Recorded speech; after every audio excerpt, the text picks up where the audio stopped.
Welcome back to the Boot Tragedies. We're here with another stat prediction for the season, and this time we're doing quarterbacks. And by quarterbacks, we mean Derek Carr. Obviously, he's our quarterback one. He's going to start hopefully all of the games, majority of the games. You never know how the season's going to go, but he's going to be the guy that starts 15, 16, 17 games, however many games, he plays this season. And I think he's going to have a very, very good year. First, we'll start off with his last year. Last year with the Raiders in Vegas, played 15 games, went 6-9. 305 completions, 502 attempts, only 60.8% completion percentage, only 3,522 yards. Also had 24 touchdowns, 14 interceptions, a lot of interceptions there. Would definitely want to get those numbers down. But we're going to go back a couple years as well, man, because when he was in John Gruden offense, an offense that's going to be similar to what the Saints run, he was very, very good. And you look at the 2021 season where he played 17 games, started all 17 games, went 10-7. Went 428 for 626 at a 68.4 completion percentage, 4,800 yards, 23 touchdowns, 14 interceptions. Obviously, like I said, would like to get those interceptions down in single digits. And then the year before that, went 8-8 as a team, but had a 67.3 completion percentage, over 4,000 yards again, 4,103 yards, 27 touchdowns to 9 interceptions. That's a really, really good year. And then let's just go back one more year where he had 70.4% completion percentage, had 21 touchdowns, 8 interceptions in 16 games. So that's another single-digit interception season. And those 2 years is, where you want to be. Mid to high 20s touchdowns and low under 10 interceptions. That's a really, really good year for a quarterback. Now, before I even jump into Derek Carr stats, just to kind of give you a comparison of what I think he's going to do this year, I'll just pretend that Jameis Winston was our starting quarterback with the same weapons, the same roster, the same coaching staff, and all of that. Now, I believe Jameis Winston would have about a 60% completion percentage. He's been around, 60% his entire career. His career average is 61.3%. I think he'll be somewhere around there, maybe a little higher just because the weapons are going to be better, maybe like around 61%, 62%, but I don't believe he'll be higher than that. Now, I do think Jameis Winston would throw for a lot of yards. Look, if you're listening to this, don't want to hear about Jameis Winston, I'm just showing you, as an example, Jameis Winston would not be the starting quarterback. We know this, but I do think he would throw for a lot of yards and probably even more than Derek Carr. I think he'll be around 4,700, if he played with the Saints, which is a lot of yards to throw for. I think he'll be around, 25 touchdowns, but I also think he'll be around, 15 to 16 interceptions. And you really don't want that out your quarterback. And I think he'll have a solid season with the Saints. But now, when it comes to Derek Carr, I do think he'll have a very, very good season with the Saints, man. Just with the weapons. We got Chris Olave, Rashid Shaheed, Michael Thomas. Hopefully he's healthy. Hopefully he's back. Alvin Kamara, Jamal Williams. You drafted Kendra Miller. The tight ends, Jawan Johnston, Foster Moreau. Offensive line, if they're healthy, that's going to be good. If they're not healthy, then throw all these stats out the window.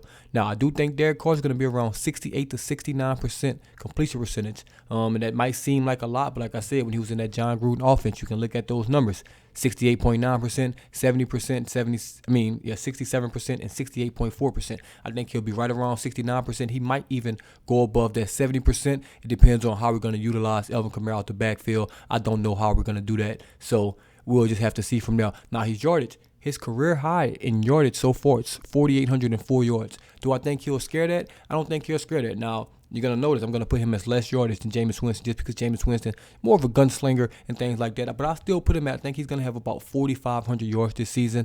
Touchdowns, I think he'll be right at his career high. I think he'll be around 28 to 29 touchdowns. We just have so many weapons, this year.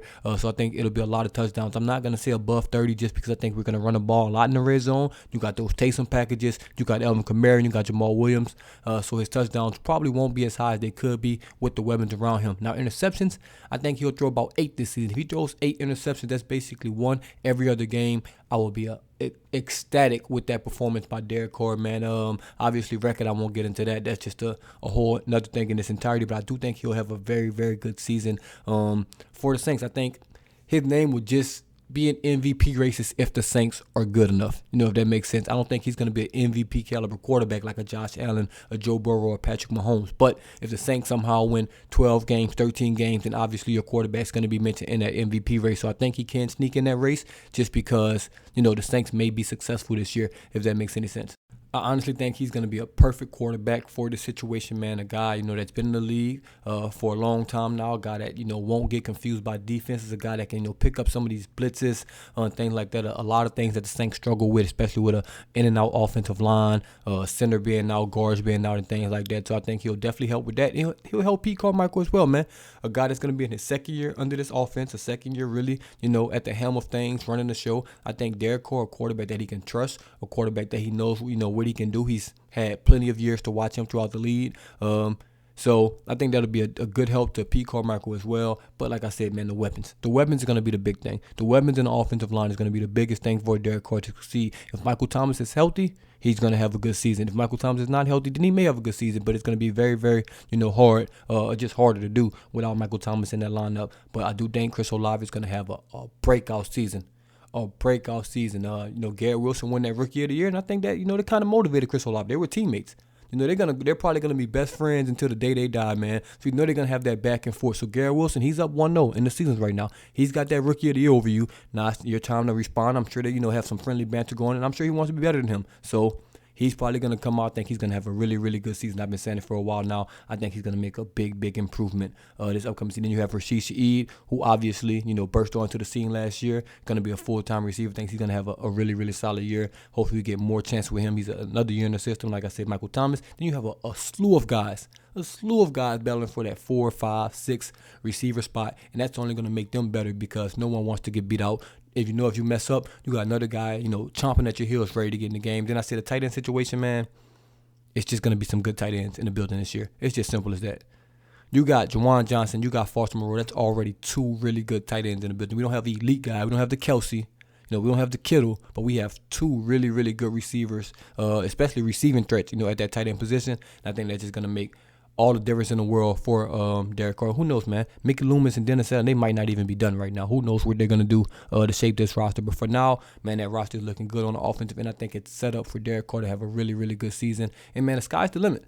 Like, I think peak for him, if we just had a crazy, crazy season, he could throw for, 5,000 yards. If he played all 17 games, he can throw for 5,000 yards, 32 touchdowns, and maybe 8 or 9 interceptions. I think that's his peak. I think the worst case scenario for him this year, 4,100 yards, just because maybe the Saints run game get going, maybe they're winning a lot of games or getting blown out, or maybe blowing people out. Who knows? But I think the floor for him is about 4,000 yards to 4,100 yards, 22 touchdowns, and maybe 12 interceptions. I think that's like the worst he can do, and I think that'll just be him kind of being a game manager, still winning the Saints games, maybe win 10, 11 games if he plays like that. So, I think the floor for him in this Saints offense is really, really small. I think it's going to be really, really good. It all depends on the health of that offensive line.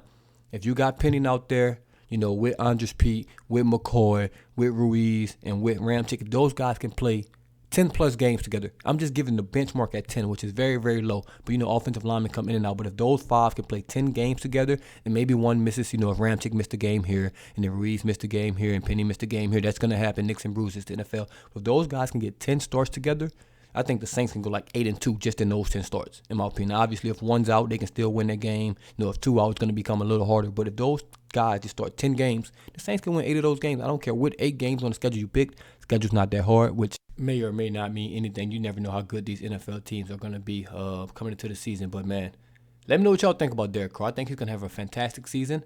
A lot of people are putting him in the MVP race. Like I said, I don't see that. I don't see that happening. If it does happen, true, I'm not going to complain. Let's get that out the way. You won't hear me complaining about Derek Carr being in the MVP race. I just don't see him being that sexy pick for the NFL, man. The NFL really wants to give that MVP to Herbert, to Burrow, one of these young guys that are probably going to be the face of the franchise. I mean, not the franchise, face of the league with Mahomes, with Josh Allen for, eternity. So I don't see him, having that, but I do see him have a really, really good year, Pro Bowl type season, even though he won't be in the Pro Bowl because we'll be in the Super Bowl, and stuff like that. But let me know what y'all think his stats will be, towards the end of the season, man. If you didn't see that community post as well, check that out. Hit me up if you're interested in that. But thank y'all for tuning in once again. As always, this is the Boo Tragedies, and I'm out.